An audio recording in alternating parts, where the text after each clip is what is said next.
पानी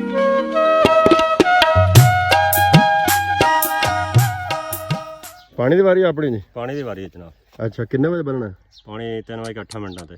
अच्छा, 3 बजे 8 मिनट तो हो गए, बाद 5 मिनट हो जाए, 3 मिनट पैन 4 बजे। अच्छा चलिए बनिए फिर। चलिए ਮਿੱਤਰੋ, ਜ਼ਿੰਦਗੀ 'ਚ ਪਹਿਲੀ ਵਾਰੀ ਪਾਣੀ ਬੰਨਣ ਦੀ ਕੋਸ਼ਿਸ਼ ਕਰ ਰਿਹਾ। ਦੁਆ ਕਰਨਾ ਕਿਤੇ ਮੈਂ ਖਾਲੇ ਦੇ ਵਿੱਚ ਨਾ ਡਿੱਗ ਪਵਾਂ। ਇੱਥੇ 11 22 ਦੀ ਐਂਬੂਲੈਂਸ ਆਣਾ ਵੀ ਬਹੁਤ ਮੁਸ਼ਕਲ ਹੈ। ਮਿੱਤਰੋ, ਇੱਕੋ ਖੱਦੀ ਛੱਡਣ ਤੋਂ ਬਾਅਦ ਪਤਾ ਲੱਗਿਆ ਹੈ ਕਿ ਜ਼ਿਮੀਂਦਾਰ ਵਿਚਾਰਾ ਬਹੁਤ ਮਿਹਨਤ ਕਰਦਾ ਹੈ, ਪਰ ਉਹਨੂੰ ਉਹਦੀ ਮਿਹਨਤ ਦਾ ਪੂਰਾ ਫਲ ਨਹੀਂ ਲੱਭਦਾ। ਮੈਂ ਤੇ ਆਖਾਂਗਾ ਜ਼ਿਮੀਂਦਾਰ ਖੁਸ਼ਹਾਲ, ਪੰਜਾਬ ਖੁਸ਼ਹਾਲ। अस्सलाम वालेकुम जी जनाब। उस्ताद आडा खान का एक शेर बल्कि दोड़ा आंदा, नित नित तखत ते बखत ना होंदे, नहीं नित नित ताज शाहां दे सिर ते रांदे, नित नित तूर ते नूर ना वसदा, नहीं नित नित जलवे रांदे बेपरवाह दे, नित नित यार बाजार नहीं आंदे, नहीं नित नित मिस्र विकांदे मुल हट्टियां दे, और नित नित रूप सरूप ना आढा, नहीं नित नित संग सजना दे, नहीं खुशियां दे। ਉਸਤਾਦ ਆਡਾ ਖਾਨ ਦੀ ਸ਼ਾਇਰੀ ਦਾ ਅਸਰ ਨਾ ਸਿਰਫ ਬੰਦਿਆਂ ਤੇ ਹੁੰਦਾ ਹੈ, ਬਲਕਿ ਦਰਖਤਾਂ ਤੇ ਵੀ ਹੁੰਦਾ ਹੈ ਤੇ ਜਾਨਵਰਾਂ ਤੇ ਵੀ ਹੁੰਦਾ ਹੈ। ਇੱਕ ਡੰਗ ਦਾ 26.5 ਕਿਲੋ ਦੁੱਧ ਦੇਣ ਵਾਲੀ ਮੈਂ ਮੈਨੂੰ ਵੇਖ ਕੇ ਖੜੀ ਹੋ ਗਈ ਤੇ ਆਖਦੀ, ਭਈਆ ਤੂੰ ਸਿੱਖ ਦੁਪਹਿਰੇ ਕਿੱਧਰ?